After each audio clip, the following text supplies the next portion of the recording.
Check WNST, Towson, Baltimore, and Baltimore Positive. All part of our wise conversations around here. I got my ice cream scooper out because I got some butterscotch Ripple.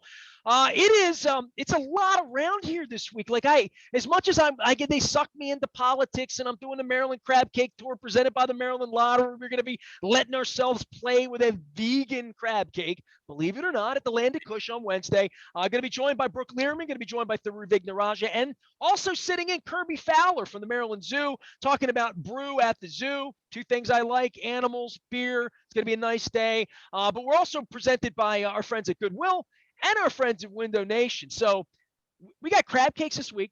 The Adley Rutschman thing happening, we think. They're running this race over at Pimlico this week.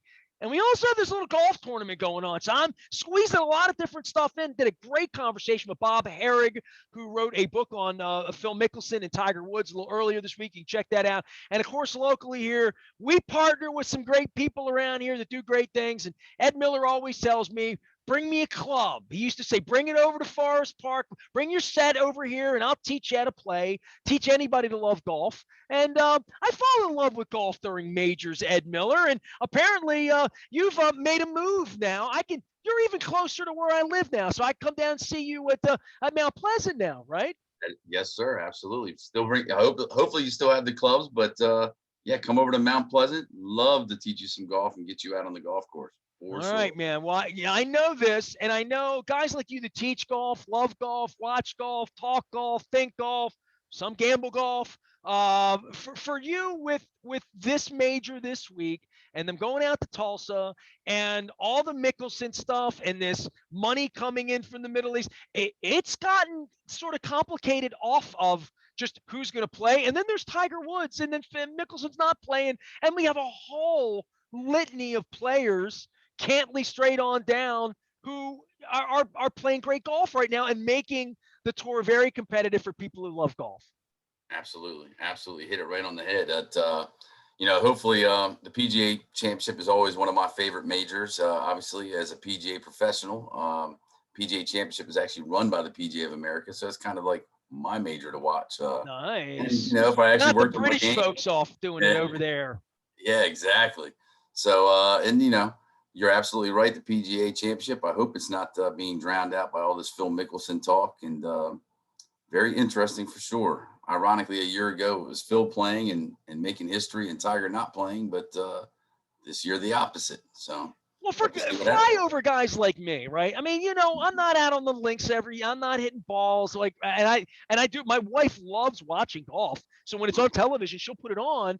But I'm a flyover guy, Masters, PGA, majors. Everybody is. But when you fly into this, there's Phil and Tiger because they play the greatest hits, and whether you think they can win or not, they have recently. And now Tiger making the cut at the Masters, sort of overseeing everything that happened the whole weekend, right? That there really is the flyover people like me set the tone for golf to some degree in the conversation, because people can't get enough of Tiger Woods and Phil Mickelson. And part of the Mickelson thing is they're offering him so much money because he's a big deal, right? These guys are a big deal. Yeah, absolutely. With the book coming out today and some of the reports, the amount of money that he was offered, it'd be a hard one to turn down. But definitely going to put the PGA Tour on notice, I guess. And who knows? Hopefully, positive changes for all tours going forward after they hash out all this stuff with the Saudis. Well, Ed, I'll tell you what. You're at this. You're a PGA pro. It's PGA weekend, and they're running a little race, and we got baseball, we got all that. But when it comes to golf for you and the criticisms of the PGA and, Fowler coming out and saying sort of in, no uncertain terms, I'd be open to listening, and the money and the blood money. And I'm a journalist, and I'm not real big on journalists being cut up into little pieces. So I'm not big on that. But the notion that money would come in on this, and I've talked about this a little bit this week with Preakness, right? Because the winner of the Derby's not coming. It's not about money as much as health. But when Spend a Buck happened in '85 and they were skipping the Preakness, similar story. It was just a bunch of money from New Jersey saying, come run your race against the grain.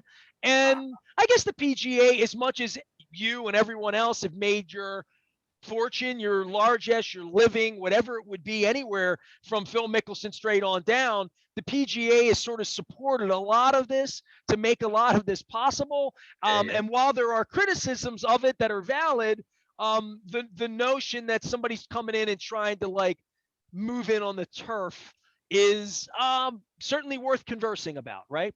Yeah, absolutely. You're absolutely right. And I, I don't want to say I don't have an opinion on it yet. I'm still trying to gather more and more information, especially now that the book was released today, and have to read a little bit about more of the stuff coming out on Phil. But I don't know, it brings back memories of over 20 years ago when Norman started it, and ironically, Norman's involved in this as well. But hopefully, like I said, it'll make the tour better. From my point of view, I've always felt like that the best players in the world kind of played in the bigger tournaments, the financially bigger tournaments. So hence why we have so many European players over here in America. So I'm not really sure where this is going to go, but it's definitely going to be very interesting to watch over the next month, because I think this will probably get to the courts and not settle on the golf course. Well, what for you? And by the way, Ed Miller's joining us here. He's over Mount Pleasant. We're going to talk Classic 5 and talk about going out and hitting balls in the aftermath of being inspired this weekend by watching them hit out in Tulsa. For you, with all of the drama in all of this, if Ed Miller's made commissioner of the PGA, and I know that's a goal of yours, what things would make it better? I mean, what would be the criticisms from a player's perspective, I would say, that you would want to go take blood money or run against the grain, or late in your career want to like leave the WWF and go to the AEW? I don't know how else even to explain it. That's the only way I understand it, right? Yeah. Honestly, I feel like the tour has done a lot of things over the last couple of years to try to enhance play for not necessarily the top shelf guys, the Justin Thomases, the Jordan Spieths, those Phil Mickelson, Tiger Woods. I feel like the top 50 players in the world are well taken care of. In my opinion, it's always been about trying to make things better for the guys that are number 75 to 125 on the money list. And one of the things that I've always loved about golf, and compared to other tournaments, is contracts are not guaranteed. So these guys only make money normally when they play well, especially when you're not talking about the top 50 players in the world. So for them to be intrigued by a money offering to play on other tours, it kind of makes sense. But if I were the commissioner of the PGA Tour, obviously I wouldn't want to hurt our brand and our tour. That's why I think it's so. I don't know. This is going to be very interesting. That's why. But besides money, what could make it better? And get more people participating in tournaments other than just majors. And look, I mean, this is a competitive environment all over the world. Golf's being played everywhere. In Asia, in places where there's lots of money. And Tiger Woods and Jack Nicklaus and Arnold Palmer and Greg Norman and have built this over the course of our lifetime to make golf so big that you get to make a living teaching it and having fun playing, right? Yeah, absolutely. And but that's the part why I'm somewhat confused on this whole thing. Obviously I'm a Mickelson fan too, so it's kind of, for me, it's bittersweet to see all this and to see his fall from grace. That's why I can't wait to read the book. Actually, not to give that guy some extra pub on his book. Dude, you'll be back on in a few months, so they'll have another major. We'll bring you back on. I'll get a book review, Ed. By then we'll have a nice opinion, and I'll give you what I think about the book. But I think the tour is in a great place. Honestly, I've enjoyed watching it the last couple of years. I think obviously the money and the purses are great. The lifestyle that those guys get to live. So I'm not really sure what they're looking for. Honestly, I feel like they're being taken care of pretty well, I think. And like I said, the money is good. They get to travel. So I'd have to do a little bit more research before I make a big opinion on it. Well, you love watching the tour on TV on the weekends, right? I mean, and we loved last year having it up on the hill here, right? Yeah. And the city was illuminated by it. It was a great event. It had an unbelievable talk about the storyline of this horse in Kentucky. We had a pretty good horse race on the hill up here, right? At Cave. Yeah, absolutely. It was and it's something you remember. It's something we're going to be talking about in Baltimore forever, that we had that thing here, and it It went pretty well as Yeah, I yeah, saw it, it was right? nice. I know I got to attend it one day. I hope you did. It was I fan. went the last day. It was, well, I was doing the crab cake tour, and I Okay. cut the crab cake tour short by a day. It was the 29th of August, right? Like literally on that Sunday. And I woke up, and believe it or not, I hit John Maroon and Matt Williams, our friends Okay. from Maroon PR, and they were doing the PR. And I'm like, I woke up in my own bed on Saturday. I thought I was going to wake up in Frederick, but my wife and I just decided the last night, not no offense to Frederick, we were having a good time. We've been on the road. I came home, and it's 7 in the morning. I woke up. My wife was just happy to be home because it was a Sunday and we've been on the road a lot, Yeah. And we were going to do the farmers market, which we always did, live downtown, And I'm like, I could go up. Maybe I mean I could buy a ticket or do this, but like I'd like to be a media member, and I didn't want Yeah. to be there all day. I just wanted to go, and I went up for like 4 hours and walked up the hill and down the hill and around the corner and felt it all and smelled it all and took pictures and videos and like Yeah. it was friggin' big league. I mean it was, Well, yeah, and it was I'm huge. hard to impress, right? I mean and I'm not a golf guy, Uh, admittedly, but it was beautiful. It was a beautiful thing yeah, for the yeah, city. It really was. yeah, absolutely. It definitely put golf on the forefront. Obviously, brought the tour back, and hopefully, it raised enough revenue for all the businesses in the area. It was definitely a fantastic event. Absolutely. Did it bring people out to your? I mean, everybody hits a golf ball for you over Forest Park last year, Mount Pleasant this year, wherever. Uh, they were engaged in the way that you'd say, "I love baseball and I go to Orioles games." If Mhm. you love golf, you found a way to get out there. It wasn't so Absolutely. unaffordable and so removed that you couldn't find $100 or whatever it is to go out there and be a part of it in some way, right? Yeah, absolutely, absolutely. And as a regular golfer, Caves is very nice, very exclusive. It was a great chance for a lot of people who had never been at Caves to go check it out and see how pretty it was and see the setup for that tournament. But yeah, every time there's a tournament, we just had a tournament in Maryland a couple of weeks ago, and it does feel like anytime there's a tournament in the area on the PGA Tour, it just gets people talking, gets people wanting to play more. It's a win-win. Now So look, man, you talk up all this, and by the way, we have an azalea bush at the end of my street, and I keep looking at them. I'm like, they're so beautiful. What are they? My wife's like, they're azaleas, and I'm like, oh, that's why people go to Augusta. But man, you're like, oh, it's so beautiful at caves and all, but like. Mount Pleasant's no dump. Neither's fun. None of these golf courses are, they're all beautiful. They're all playable. They're all accessible. You don't have to drive to the Eastern Shore, the end of the moon, or like me driving out to Cumberland to get a crab cake and a beer. yeah, yeah, yeah. You're local, and I'll just give the first shout out to your new place. First time I drove over there, I had a street map, the old ABC map that you got at the Royal Farms for, Okay. the city, and I didn't know where it was because I was going. The Baltimore Skipjacks skated at the rink, at the ice rink. Oh, okay. And so coming over there in 1984, 85, 86, I found Mount Pleasant through ice and through hockey and through the AHL and my friend Gene Ubriaco from the Sioux, Yeah. who was the coach. And it was always frozen in there. Give me a little update on your course and just quite frankly on you, Ed Miller. I mean, you've moved All right. around here a little bit, and I would think some folks nothing to drive from one course to another, and you got 5 of them, and they're all fantastic. Yeah, absolutely. No, thank you so much for that. Yeah, all 5 courses are great. Obviously, I had a great 6 years at Forest Park. Looking forward to my tenure here at Mount Pleasant. The neat part about Mount Pleasant, if you didn't know, is we have a nice history here of championship caliber golf as well. The PGA Tour was held here in the 50s up through 1962. So we have been graced with some great players out that have played out here, like Arnold Palmer, Kerry Middlecroft, Sam Snead. So in that respect, yeah, absolutely. Mount Pleasant is a fantastic This is golf like course. when I tell people before they remodeled the Royal Farms Arena, I'm like, Zeppelin, the Beatles, the Yeah, Stones, Sinatra, Pavarotti, U2. That's just, yeah, like, hey, I mean, when the Stars play, yeah, it's an iconic course, is what it is, yeah. really. Absolutely, absolutely. It is a course that opened in 1934.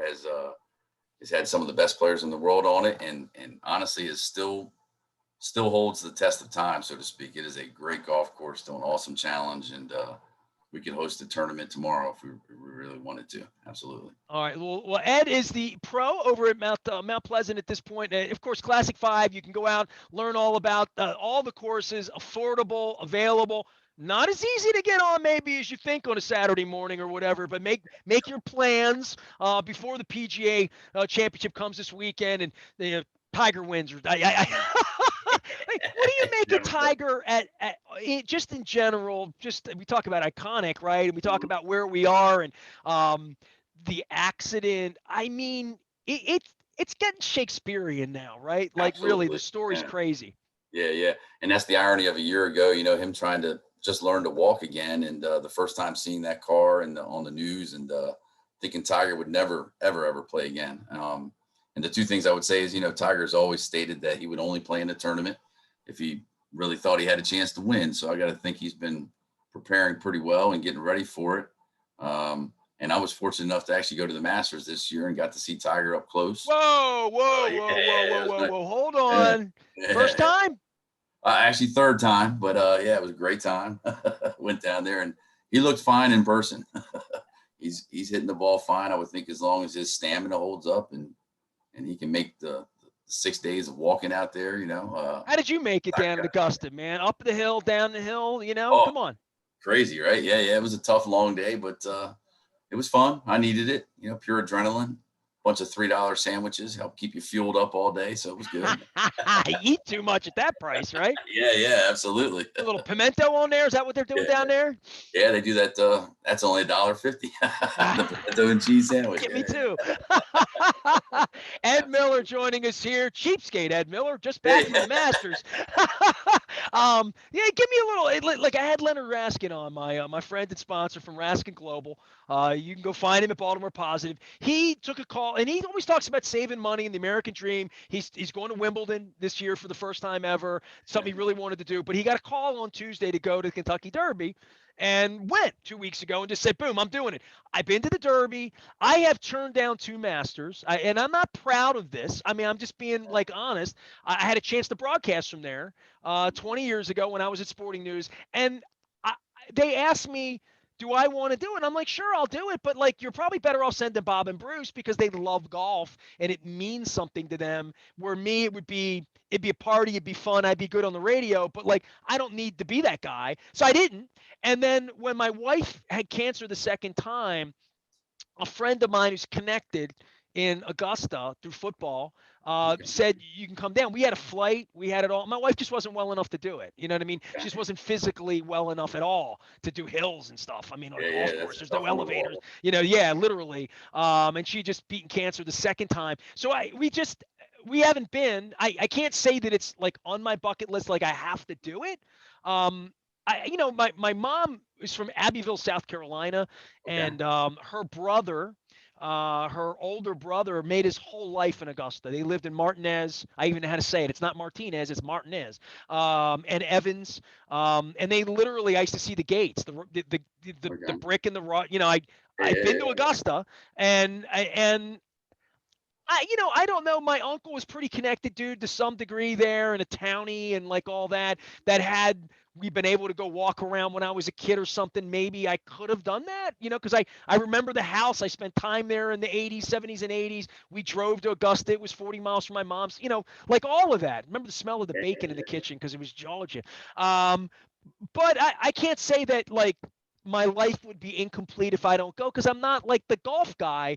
But if I had an opportunity to go again, I damn well would do it, right? I mean, and I don't want to say I have the means or I can make a call or I could figure out how to go down there on Tuesday or Wednesday and watch a practice round, which would be good enough that I don't need to be taking up space on Sunday for some guy like you. That's kind of how somebody said to me, why do you sit on the lawn at Merriweather? I'm like, dude, I was in the pit and backstage I'm letting you sit up front now.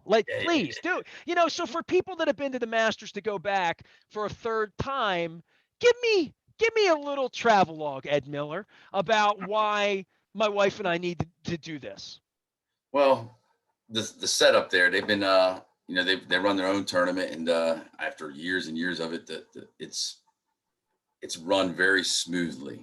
I'll say that first. Number two, the course itself, and since you were down there, it's pretty wild, isn't it? You ride down the street, and you feel like you're driving down I don't know, an area of Pulaski Highway or something like that. And then all of a sudden you see the signs. And once you get through the gates, you don't see a road or anything anymore. And you're like, oh, wow, this is a nice piece of heaven right next to this busy road that it's that it's next to. And then once you actually get in there, the golf course is just it's pretty. Obviously, it sounds funny, but it's very awesome. It's pretty flowers. Everything is green.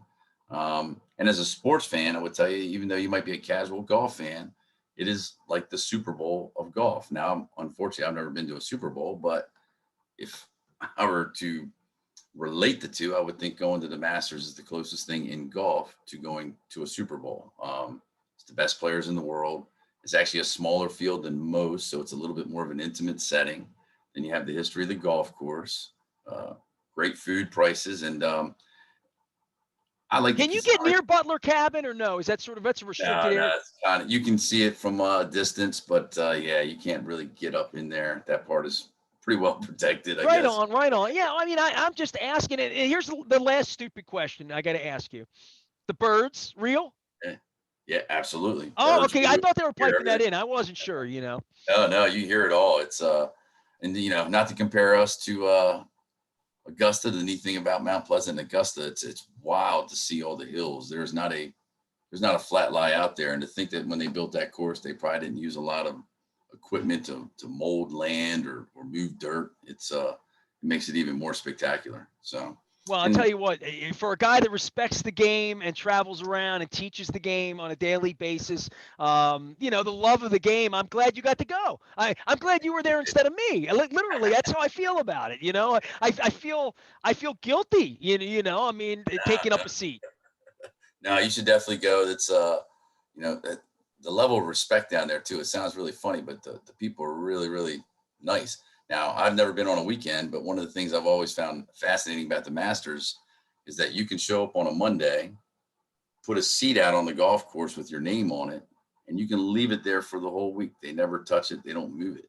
And if you're just a spectator and you're tired and you need a break and nobody's sitting in the seat, it is considered a respectful thing to do. Go ahead, go sit down in that seat, catch a breath. Only thing you have to do is move if the owner of the seat comes back. I'm not sure if you can get away with that at most other tournaments, but I always found that fascinating at the Masters. As simple as that is, I think that's really neat. You know what? And I'll say this. I was a little fat walking out on the BMW course because I had crab cakes 29 days in a row. You know what I mean? But I had done some walking too. But I did some French fry eating, and this year, Ed, I got to be honest, man. I did 30 crab cakes in 30 days for my 30th anniversary last year, so I'm doing 31 in 31 days. But I got thirsty as hell doing that thing. So I'm doing breweries too. So we're going to do 31 breweries, right, in August. So that day that I spent out at the BMW, it really was about seeking some shade, seeking some air. Like, is there a flatter way to get there? Where's the bathroom as I'm drinking and walking around, which I needed to drink because it was hot the last day. And I did see the people of privilege. They tried to sneak me into one of those villages. One of my drunk buddies, come on, nasty, put him in. And I'm like, dude, please. I don't need a seat. I'm fine. It's good. I don't need a shrimp cocktail even. I'm cool, man. But there is a part of it. I don't say grueling, but it's not like going to a Ravens game and sitting in your seat. It's different going to a golf event. It really is. Yeah, you're absolutely right. That's the neat thing. Those players tend to walk anywhere from 6 to 8 miles. And if you're a spectator, you might as well say you're going to walk 5 to 7 miles unless you find you a nice spot to sit down or a place to anchor for an hour or two. But yeah, it's definitely different than going to most sporting events because there is a level of physical activity for you to watch the golf. So yeah. Well, tell everybody about your course and coming out. And like for an idiot like me, I get inspired. I want to play. What do I do? Yeah. Well, you get to classic5golf.com.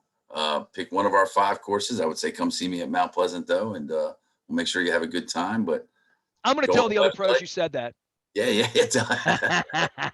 They'll hear it. But now come on out. The one thing about golf, and one of the reasons why I chose the profession, everybody out on the golf course is out to have a good time. It's we're escaping work, we're escaping whatever. So come out, enjoy yourself for 2 or 4 hours, whether you play 9 or 18 holes, escape whatever stresses of life there are, and go out and enjoy some nature, some competitiveness, and hopefully a good time with good company. A So long walk, not spoiled. Ed that's Miller, correct. he's over at now at Mount Pleasant, formerly in Forest Park. But you go to any of the Classic Five. You go out to the website and enjoy a great weekend. You'll watch the horse race too. We got Oh Preakness yeah. going on. The Adley Rutschman sweepstakes begin here in Baltimore as well this week, and Luke and I will be talking about all that. Ed, always appreciated, man. I love having you guys on the program. Thanks for stopping by, man.